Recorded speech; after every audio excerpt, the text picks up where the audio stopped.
NEET में हुई धांधली को लेकर पूरे देश भर में बवाल मचा हुआ है। आखिरकार पूरा मामला क्या है, आइए सीधा समझते हैं नेहा जी से। नेहा जी से पूछते हैं कि आखिरकार जो हमारे दर्शक हैं वो समझ पाएं कि ये पूरा का पूरा मामला क्या है और नीट होता क्यों है, एनटीए कौन सी एजेंसी है, इन सारी चीज़ों पर हम बात करेंगे। नेहा जी, जब हम नीट की बात करते हैं तो बहुत से लोग समझते हैं नीट है क्या, बहुत से लोग पूछ रहे हैं, तो पहले तो ये बताइए नीट है क्या चीज़? मिनिस्ट्री ऑफ एजुकेशन या मान लीजिए ministry of family and health, ये सब जो अलग अलग मिनिस्ट्रीज़ हैं, उसके तहत मेडिकल कॉलेजेस में दाखिले के लिए एक एंट्रेंस एग्ज़ाम होता है। आज जो वो एंट्रेंस एग्ज़ाम का रूप है उसका नाम नीट है। पहले जो नीट है वो सीबीएसई करवाया करता था, लेकिन 2019 में जब एनटीए का गठन होता है, नेशनल टेस्टिंग एजेंसी, तो एक ऐसी बॉडी का गठन होता है जो ये सारे एग्जाम्स करवाएगी और इसके तहत 2019 से एनटीए करवाना शुरू करता है। NEET, national eligibility cum entrance test करवाता है, एनटीए करवाता है। उससे पहले भी और सारे अलग अलग फॉर्म्स होते हैं, लेकिन उसके बाद से नीट है। तो अभी जो ये नीट का एग्ज़ाम हुआ इस दफ़ा, उस नीट के एग्ज़ाम में जिस दिन एग्ज़ाम हुआ उसके अगले दिन खबर आना शुरू हो जाता है कि पेपर लीक हुआ है। पटना में तो इनफैक्ट एक एफआईआर भी दर्ज है जिसकी आज जांच हो रही है और जिसमें बहुत सारे स्टेटमेंट सामने भी आ रहे हैं। गोधरा का भी कोई मामला है? गोधरा का भी एक मामला आया है कि पेपर लीक हुआ है। इनफैक्ट हम लोग जो चेयरमैन ऑफ एग्जामिनेशन है उनके साथ प्रोटेस्ट कर रहे, हम लोग प्रोटेस्ट था हमारा एनटीए हेडक्वार्टर के बाहर परसों, तो जब उनसे मिलने गए थे वो हमें बता रहे थे कि केरला से भी ये खबर आ रही है, हरियाणा से भी खबर आ रही है, गोधरा से भी खबर आ रही है, पटना में तो दर्ज है एफआईआर। तो ये तमाम जगहों से पेपर लीक की खबर आ रही है। तो जब हमने उनसे पूछा कि एक दफ़ा आपके पास अगर पेपर लीक की खबर आ गई, उसके बाद आपने क्यों फिर एग्ज़ाम करवाया, तो उनका ये कहना है कि पेपर लीक अभी तक प्रूव नहीं हुआ है, इसलिए हम कैसे मना कर दें एग्ज़ाम कराने से, और एग्ज़ाम तो हो चुका था, उसके बाद ये पेपर लीक की खबरें आईं। तो हमारा पहला सवाल उनसे ये है कि अगर पेपर लीक की खबरें आ रही हैं, आपके पास पहुंच चुकी हैं, आपके पास बहुत सारे कंप्लेंट्स हैं, पुलिस के पास कंप्लेंट्स हैं, पुलिस आपसे जवाब मांग रही है कि आप हमें बताइए कौन सा पेपर था, अपना सेट का पूरा डिटेल्स भेजिए। अगर आपको मालूम है कि इंक्वायरी चल रही है, तो फिर आपने काउंसलिंग का प्रोसेस क्यों शुरू किया? आपने काउंसलिंग का प्रोसेस शुरू कर दिया है जबकि ये मैटर सब जुडिस है। ये तो सरासर नाइंसाफ़ी है उन स्टूडेंट्स के साथ में जिन्होंने अपील किया है कोर्ट में जा करके। तो ये पहली बात है। दूसरी बात ये है कि एनटीए जो दूसरी गड़बड़ी करता है, और हर बार कोई काउंसलिंग को लेकर सुप्रीम कोर्ट में भी जो बात हुई तो उसने काउंसलिंग अलाउ की हुई सुप्रीम कोर्ट ने। हाँ, तो उसमें तो कोई इलीगल नहीं है।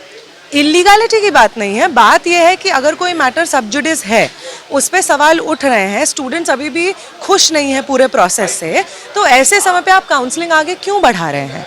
साफ सीधी बात है कि काउंसलिंग वो प्रोसेस है जिसके तहत लोग एडमिशन लेते हैं। तो अगर उस एडमिशन का पूरा स्कोर जो कार्ड आया है, रिजल्ट आया है, वही क्वेश्चन मार्क में है, तो आप किस चीज़ का एडमिशन ले रहे हैं, क्यों एडमिशन ले रहे हैं? आप तुरंत उस प्रक्रिया को रोकिए, फिर से नीट करवाइए स्टूडेंट्स के लिए, और जो नए रिजल्ट्स आते हैं जो आप ढंग से करवाएंगे, हमारी उम्मीद है कि आप फिर से परीक्षा करवाएंगे तो ढंग से करवाएंगे, उस रिजल्ट के बेसिस पे आप काउंसलिंग दोबारा फिर से शुरू कीजिए। ये स्टूडेंट्स की डिमांड है और ये बहुत ही वाजिब डिमांड है। आज के समय पे जब मैं इतनी सारी खबरें आ रही हैं, पेपर लीक की खबरें आ रही हैं, मालूम नहीं चल रहा है कि इतना सारा इन्फ्लेशन कैसे हो गया है रैंक्स में, ये समझ में नहीं आ रहा है कि एक ही सेंटर से कैसे स्टूडेंट्स को लगातार सीरियल नंबर AIR1 मिल रहा है। ऐसी तमाम चीज़ों के बाद अगर एनटीए खुद को एक निष्पक्ष फेयर एग्जामिनेशन करवाने वाली बॉडी समझती है, तो उसको तुरंत इस एग्जामिनेशन का रिजल्ट रद्द करना चाहिए। एमओई को शर्म करनी चाहिए कि जो एग्जाम वो अपने तहत अपने अंडर करवाती थी पूरी जिम्मेदारी से, और एमओई अकाउंटेबल है। धर्मेंद्र प्रधान जो आज बने हैं फिर से मिनिस्टर ऑफ एजुकेशन, वो आंसरेबल है हमको। उन्होंने अपने ऊपर अपनी जिम्मेदारी से पलना। उन्होंने तो शुरुआत तो यही की कि जो है सब कुछ अच्छा है और डिफेंड करने लगे, उनका पहला कदम तो यही था। तो धर्मेंद्र प्रधान से उम्मीद है आपको? धर्मेंद्र प्रधान से हमें उतनी ही उम्मीद है जितने उनके पहले काले काल में थी। पहले भी वो एजुकेशन मिनिस्टर रह चुके हैं, उस दौर में भी हम लोग उनके बाहर ऑफिस के बाहर आके प्रोटेस्ट किए, मुझे याद है कि कितने प्रोटेस्ट हुए हैं। तो आज जब वो फिर से मिनिस्टर ऑफ एजुकेशन बनते हैं और कहते हैं कि कोई भी एलिगेशन प्रूव नहीं हुआ है, हमने ढंग से किया है एग्जामिनेशन, कोई पेपर लीक के सबूत नहीं है, तो हमें बिल्कुल अचंभा नहीं होता है। इस पूरी सरकार के अंडर जिस तरीके से आप एजुकेशन जो अधिकार होना चाहिए, सरकार की जिम्मेदारी होनी चाहिए कि इस पूरे देश भर में जो गरीब तबके से स्टूडेंट्स आते हैं, दूर दराज गांव इलाकों कस्बों से स्टूडेंट्स आते हैं, उन तक शिक्षा को पहुंचाया जाए। लेकिन इस शिक्षा के अधिकार को रियलाइज करने के बजाय सरकार अपना पल्ला झाड़ रही है तमाम चीज़ों से। एनटीए जैसा बॉडी जिसको ऑटोनमस बोला गया है, स्वायत्त बॉडी है, वो बनाया ही इसलिए गया है ताकि जो भी इस प्रोसेस का अकाउंटेबिलिटी है वो एमओई से ना पूछा जाए। एमओई कह दे कि अरे हमने तो एनटीए को दे दिया था टेंडर, वो करवाया एग्जाम, हमारी कोई जिम्मेदारी नहीं है। आपकी जिम्मेदारी है। आप एजुकेशन मिनिस्टर ऐसे ही नहीं बैठे हैं। हर महीने जो आप सैलरी लेते हैं वो आप सैलरी लेते हैं ताकि इस देश में जो स्टूडेंट्स पढ़ रहे हैं उनको एजुकेशन का अधिकार मिल सके। अगर इस देश में स्टूडेंट्स को एजुकेशन का अधिकार नहीं है तो आपको भी मिनिस्टर ऑफ एजुकेशन बनने का अधिकार नहीं है। ग्रेस मार्क वाला ये कौन सा मामला है? पहले तो एनटीए कहता है ग्रेस मार्क हम तैयारी नहीं था कि ऐसा कुछ हुआ, फिर जब बवाल बढ़ा तो उन्होंने कोर्ट में ही मान लिया, फिर उन्होंने कोर्ट ने कहा साहब फिर से उनका री एग्जाम कराए। ये सारा पूरा मसला क्या है? ग्रेस मार्क क्या है? ये किसी एग्जाम में होता है ग्रेस मार्क मिलता है? पहले एक एग्जाम में मिला हुआ है जिसके तहत क्लैट का एक एग्जाम हुआ था जिसमें ये दिक्कत हुई थी, जिसके तहत फिर कोर्ट ने ही बोला था ग्रेस मार्क्स वाला प्रावधान। लेकिन यहाँ पे अभी भी स्टूडेंट्स ने कंप्लेन दर्ज किया कि उनको पेपर लेट से मिला, लॉस ऑफ टाइम हुआ है। तो ये लॉस ऑफ टाइम की वजह से स्टूडेंट्स को कॉम्पनसेटरी ग्रेस मार्क्स जिसको हम बोल रहे हैं वो मिला है।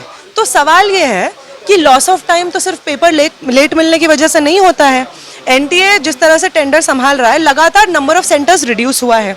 इवन दिल्ली में हम आज के समय पे जब एग्जाम्स देने जाते हैं तो हमको समझ में आता है कि पहले सरकारी स्कूलों में, कॉलेजों में, यूनिवर्सिटीज़, टेक्निकल यूनिवर्सिटीज़, इन सब यूनिवर्सिटीज़ में एग्जाम होता था। हम लोग का नेट का एग्जाम हो, सीयूईटी का एग्जाम हो या नीट का एग्जाम हो। अब हम देख रहे हैं कि प्राइवेट सेंटर्स खुले हैं।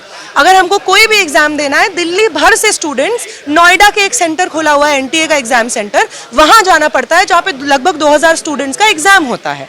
सवाल हमारा ये है कि अगर आप चाहते हैं, आप बार बार जब एनटीए से सवाल पूछा जाता है कि आप इतनी दिक्कतें क्यों आ रही हैं आपके एग्जामिनेशन में, एनटीए बोलता है कि अरे आप समझिए इतना बड़ा लेवल का एग्जाम है, इतने सारे स्टूडेंट्स हैं। वो हमें गिनाने लगते हैं कि कितने लाख स्टूडेंट्स का एग्जाम वो लोग लेते हैं, कितना कम्बरसम प्रोसेस है। कितने लाख इसमें स्टूडेंट थे? 2 लाख के करीब, उनसे ज़्यादा स्टूडेंट्स हैं। इनफैक्ट 24 लाख बोल रहे हैं स्टूडेंट्स तो, क्योंकि overall CUET, NET, NEET, JEE सब एग्जाम्स एनटीए करवाता है। इन सब लाखों स्टूडेंट्स की जिम्मेदारी भविष्य का दारोमदार एनटीए के कंधे पे है जिनको वो फेल करता है। एनीवेज, हाँ, मैं कह रही थी कि वो बोलते हैं कि लाखों स्टूडेंट्स का हम करवाते हैं, हम पे बहुत भार है।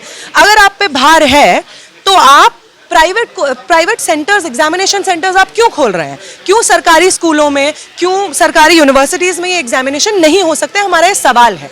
लगातार आप सेंटर्स रिड्यूस कर रहे हैं। जो गांव के स्टूडेंट्स हैं उनको पता चल रहा है कि दूर शहर में कहीं पे सेंटर मिल रहा है तो ट्रैवल करने जाना पड़ रहा है। 50% स्टूडेंट्स पिछले साल सीयूईटी का एग्जाम, एसटी स्टूडेंट्स जिन्होंने रजिस्टर किया था वो अपना एग्जाम नहीं दे पाए थे। 30% महिलाएं अपना एग्जाम नहीं दे पाई थी। आप कैसे एग्जाम करवा रहे हैं कि जो स्टूडेंट्स रजिस्टर कर रहे हैं वो एग्जाम सेंटर्स तक नहीं पहुंच पा रहे हैं? ये तो शर्म की बात है। आप अगर केपेबल नहीं है कोई एग्जाम करवाने के लिए तो आपकी इनकेपेबिलिटी का हिसाब कॉमन स्टूडेंट्स जो मेहनत करके एग्जाम देते हैं वो क्यों देंगे?